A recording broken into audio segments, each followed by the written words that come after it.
जैसा कि नाम है, आप तक पहुंचाएंगे सही और सटीक खबर।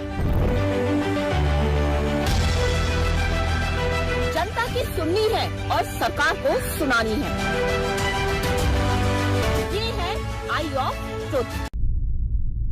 महाराष्ट्र विधानसभा चुनावों से पहले और बाद में भी बीजेपी के सामने कई बड़ी चुनौतियां मुंह फाड़े खड़ी हैं। सबसे पहली चुनौती तो सीएम चेहरे को लेकर है, क्योंकि एकनाथ शिंदे से लेकर अजीत पवार गुट के लोग सिर्फ अपने नेता को इस कुर्सी पर देखना चाहते हैं। किसने कितनी सीट जीती है उन्हें इससे कोई मतलब नहीं है। दूसरी तरफ उनके संगठन महायुति में भी विचारों की भिन्नता के चलते दरार खुलकर सामने आनी शुरू हो गई है।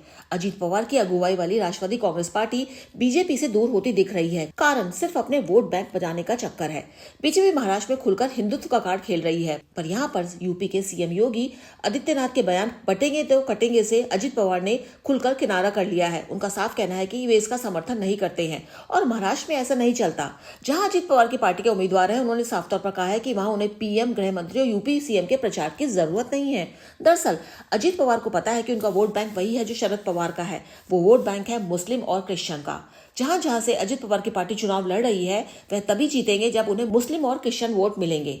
ऐसे में महायुति के साथ ही अजीत पवार और उनकी पार्टी एनसीपी के नेता खुलकर बीजेपी नेताओं के बयानों का विरोध कर रहे हैं और उनसे किनारा कर रहे हैं। साथ ही जरूरत पड़ने पर महायुति से अलग होने की बात भी कर रहे हैं।